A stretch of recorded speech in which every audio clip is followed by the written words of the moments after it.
죄짐 맡은 우리 구주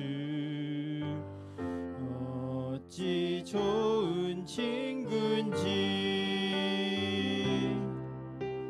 걱정 근심 무거워. 할렐루야. 2026년 6월 12일 금요일 삶의 첫 시간에 주님께 올려드립니다. 오늘도 우리가 달려갈 길 주 예수께 받은 사명이 무엇인지 기억하며 우리에게 주신 모든 기회와 시간을 하나님이 주신 그 사명을 이루는 데 사용하는 행복한 사람 되길, 내게 허락하신 모든 은사를 주님의 나라를 위하여 또 하나님의 영광을 위하여 쓰는 믿음의 사람 되길 우리 함께 기도합니다.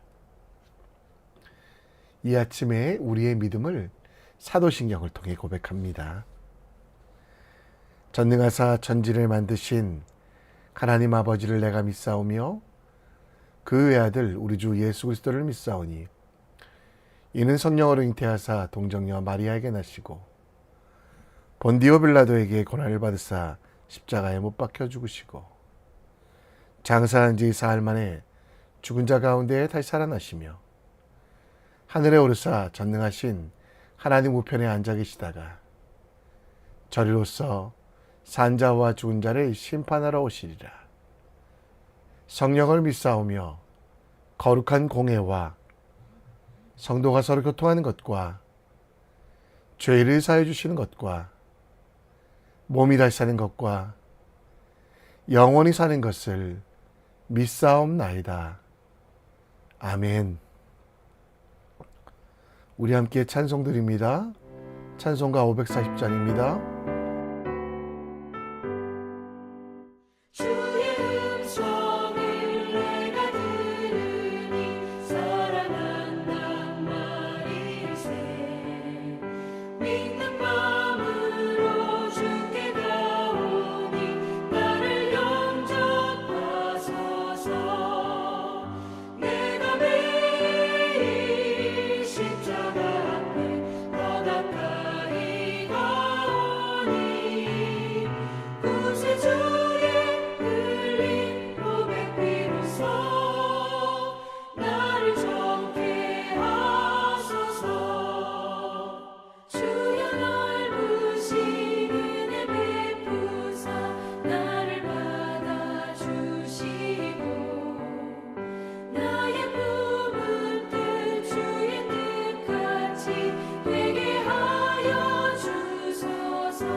진짜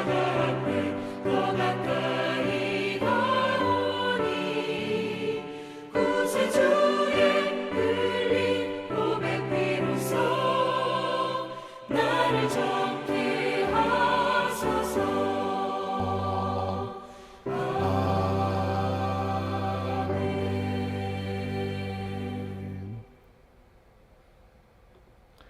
오늘 우리가 볼 하나님 말씀 고린도전서 7장 25절로 40절 함께 읽겠습니다.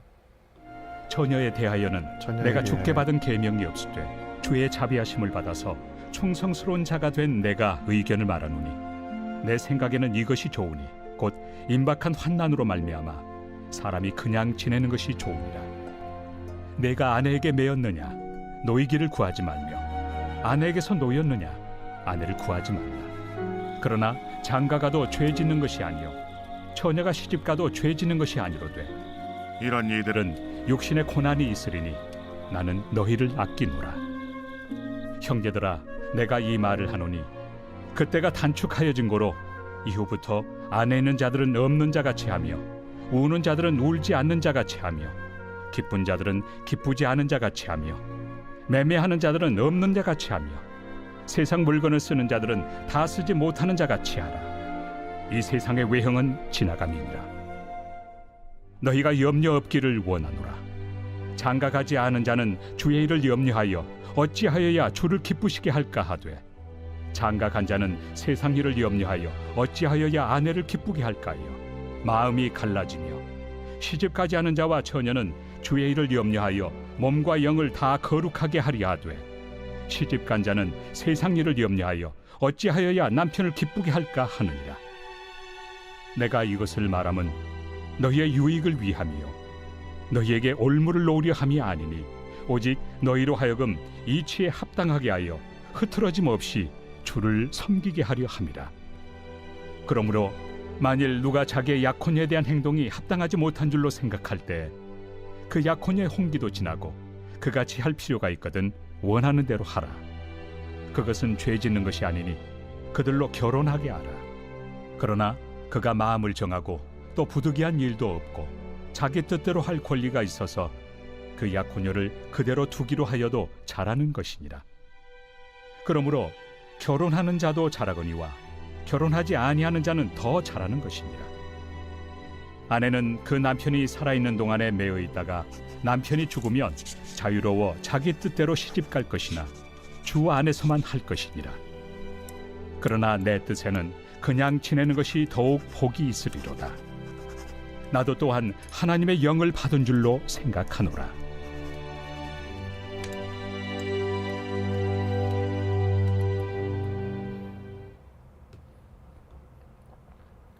아멘. 예수님께서는 임박한 종말론을 이야기하셨습니다. 예수께서 십자가에 달려 돌아가시고 부활 승천하실 것을, 그리고 그들이 본대로 다시 오실 것을 제자들과 또 성도들에게 가르치셨는데요. 그러면서 노아의 때에 그 마지막을 온전히 지내지 않았던 사람들, 심판의 때가 찾아왔지만 마태복음 24장 38절 말씀처럼 술에 취해 살고 있는 이들, 그래서 그들의 인생은 먹고 마시고 장가들고 시집 가고 있는 네박자 인생으로 끝나는 것을 보게 됩니다. 심판이 찾아오기 전에 예배를 회복하고 또 쾌락만 따라가는 것이 아니라 그들에게 주신 사명을 이뤄가야 되는데 방주를 짓지 아니하고 여전히 잔치만 하고 있는 어리석은 이들에 대해서, 반대로 같은 일을 하더라도 예수님을 기다리며 거룩하게 살아가는 것은 칭찬과 존귀, 명성이 있을 것을 이야기합니다. 고린도전서 7장 25절로 40절은 임박한 환난과 종말론적 관점에서 결혼과 독신에 대한 바울이 전하는 권고입니다. 바울은 현재의 세상의 외형이 지나가고 힘든 시기가 오므로 주께서만 온전히 헌신할 수 있는 독신을 더 추천합니다. 당시 사람들은 결혼을 사명 혹은 하나님의 말씀을 지키기 위한 과정으로 인식하지 못하고 시집가고 장가갔기 때문입니다. 그래서 결혼한 사람들은 배우자와 세상에 마음이 나뉘어 주님을 기쁘시게 하는 일에 집중하기 어렵다라고 바울은 이야기합니다. 하지만 결혼하는 것이 죄가 아니며 각자 처한 상황과 마음에 정한 대로 행하면 된다라고 이야기하고, 결혼하는 것은 잘하는 것이지만 독신으로 지내는 것은 주님을 흐트럼 없이 섬길 수 있기 때문에 더 잘하는 것이라고 합니다. 예수께서 오실 때 거룩하게 기다리는, 그리고 주님 주시는 사명을 잘 감당하는 일방적인 독신이 아니라 시집가고 장가가는 것이 끝이 아니라 그들에게 맡겨주신 책임을 다하라고 고린도전서에서 이야기하고 있습니다. 고린도 교회에 시집가고 장가가느라 하나님의 말씀을 듣지 못하는 이들이 있었습니다. 세상의 쾌락을 따라 하나님의 말씀을 무시하는 일들도 존재했는데요. 이들의 행동은 하나님의 명령, 그들에게 주신 사명을 무시하는 것이었습니다. 고린도 교회에 주신 사명, 고린도 교회 성도들을 바라보며 하나님께서 주신 사명을 확인하며 그대로 살아가야 할 것을 말씀합니다. 시집가고 장가가기 힘든 시기에도 오늘 본 말씀을 지켜보며 우리가 지켜야 될 사명과 하나님의 일들이 무엇인지 함께 묵상해 보겠습니다. 성경은 정확무오한 하나님의 말씀으로 우리 신앙생활뿐 아니라 삶의 모든 영역의 진리입니다. 하지만 하나님께서는 구체적인 사건에 대해서는 모든 진리를 하나하나 적용하여 성경에 기록되지 않았습니다. 그래서 25절에 보면 결혼하지 아니하는 여인들에 대하여 혹은 결혼하지 아니하는 독신에 대하여 바울이 주께 받은 계명이 없다라고 합니다. 그래서 이에 대한 해석 방법은 주의 자비하심을 받아 충성스러운 자의 의견을 말한다라고 얘기합니다. 그래서 26절부터는 독신에 관하여 설명하는데요. 결국 임박한 환난, 그리고 로마 정부의 공격이 있을 것이기에 사람이 결혼하지 아니하고 그냥 지내는 것이 좋다고 합니다. 그러나 27절에 결혼한 사람은 그 결혼을 깨지 말고 그 속에서 하나님께서 주신 사명을 이루라고 이야기하고요. 28절에 총각이 장가가는 것도 죄가 아니며 처녀가 시집가는 것도 죄가 아니되 이들은 마지막 때 육신의 고난이 있고 더 많은 지혜가 필요하기에 이를 준비하라고 이야기합니다. 29절에 형제들에게 예수님께서 다시 오실 날을 기다리며 아내가 있는 자들은 없는 자 같이 하며, 아내를 무시하라는 얘기가 아니라 하나님의 나라를 준비하라는 뜻입니다. 가정에서 우는 자들은 울지 않는 자들 같이 하며 기뻐하는 자들은 기쁘지 않은 자들과 같이 하며 매매하는 자들은 없는 것 같이 하라. 곧 가장 급하고 소중한 일들을 하라고 이야기하는 것입니다.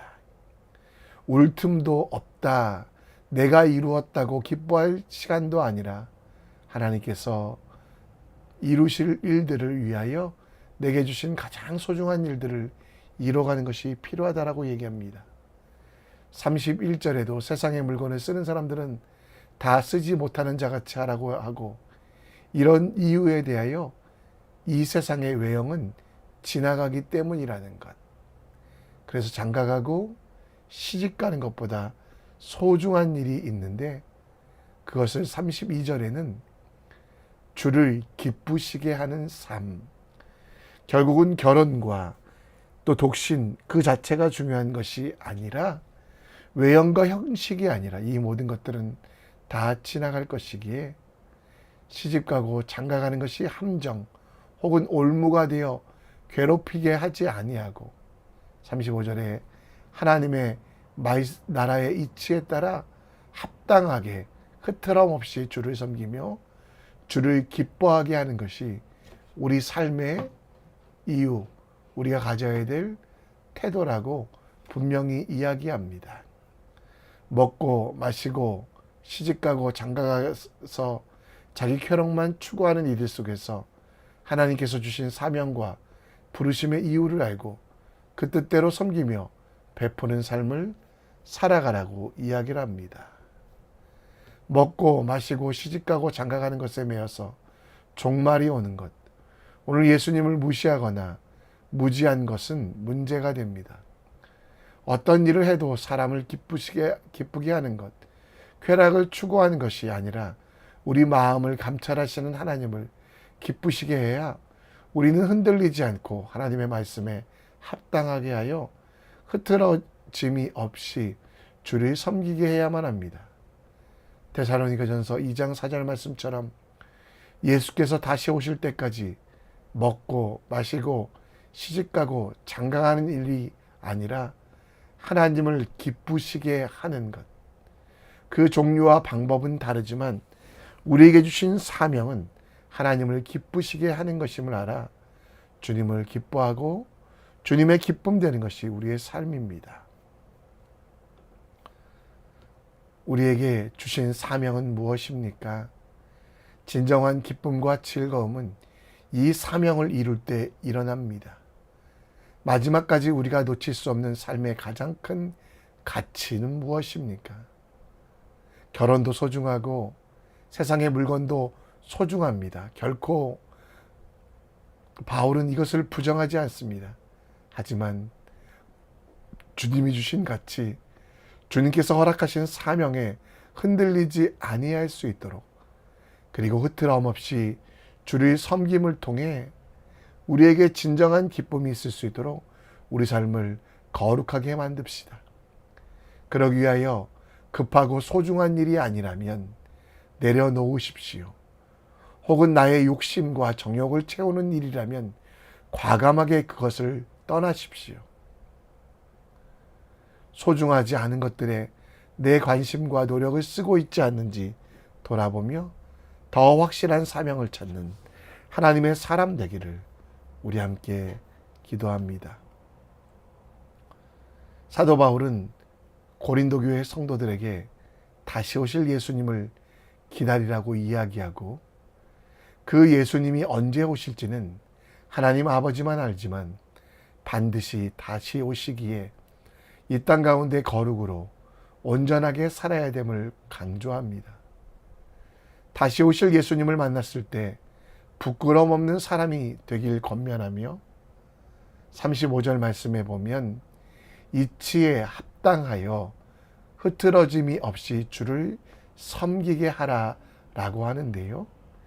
여기서 이치라는 말은 진리, 곧 성경의 뜻대로 합당하다는 것은 그 뜻을 내 삶으로 만들어가는 것, 그리고 그 삶이 흐트러지지 아니하도록 무엇보다 하나님의 영광을 위하여 일하라고 이야기하고 있습니다.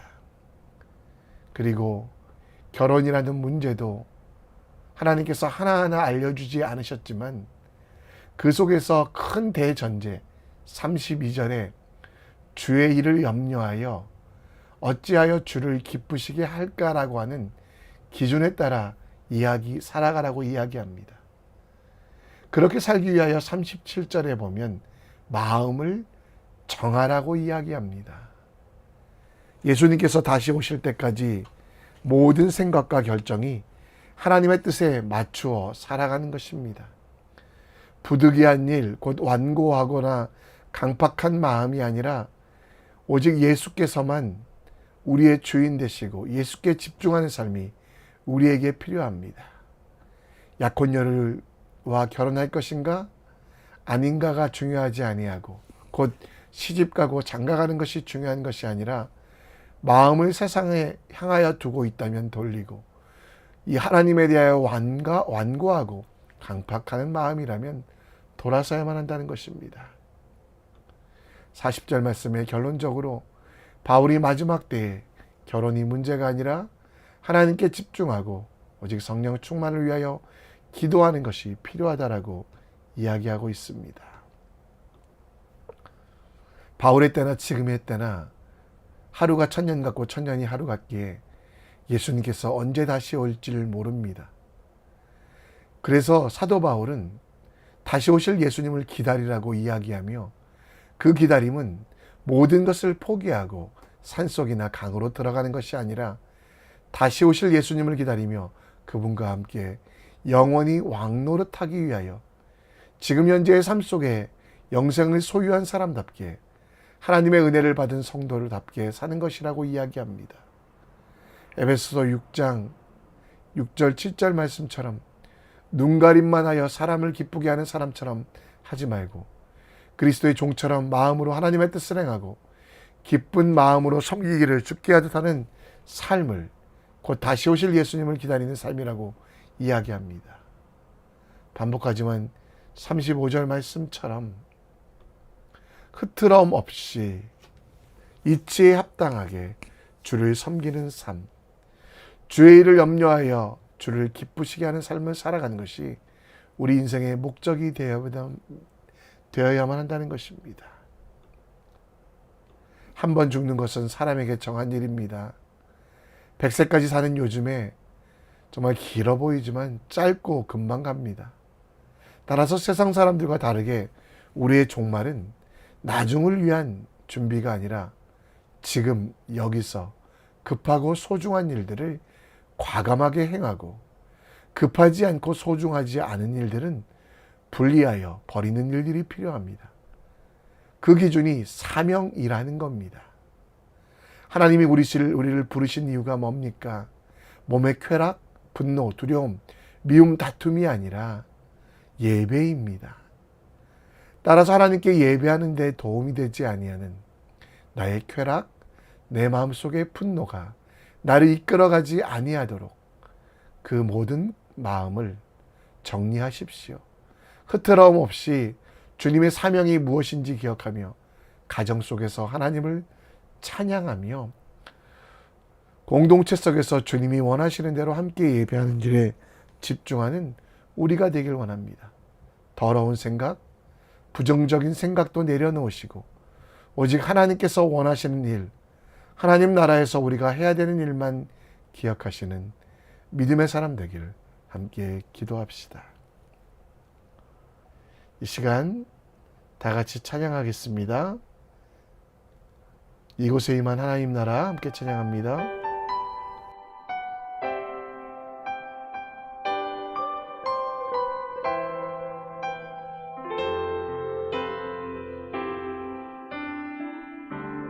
이곳에 임하신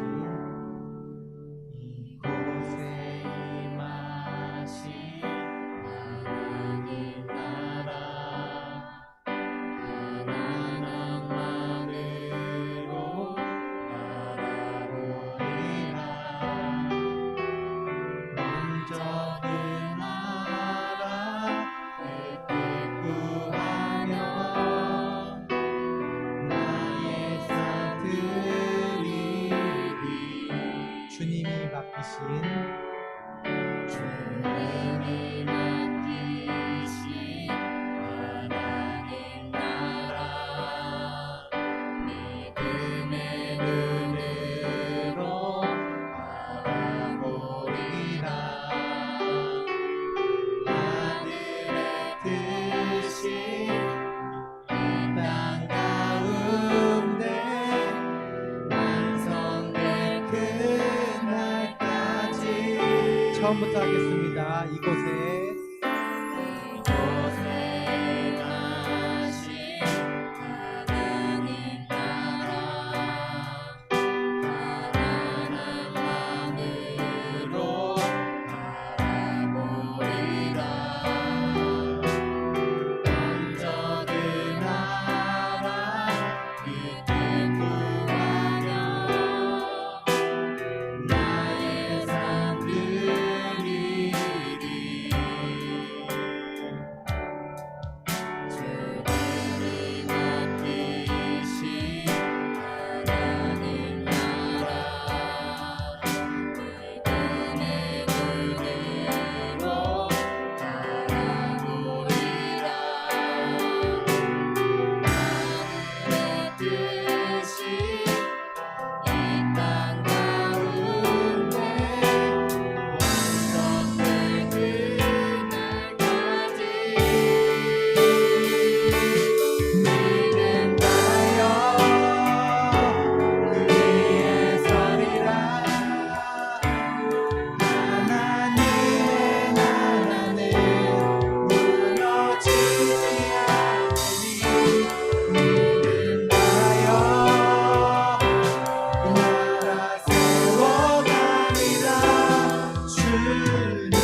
오실 때까지.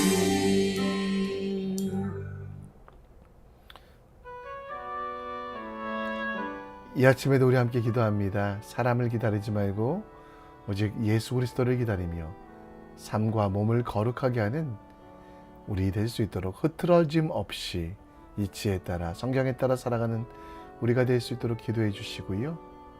분별의 지혜 주셔서 내 삶에 필요 없는 욕심, 정욕, 쾌락들, 부정적인 생각들 내려놓게 하시고 하나님이 기뻐하시는 사명을 붙잡고 나아가는 우리가 될 수 있도록 기도해 주시길 부탁드립니다.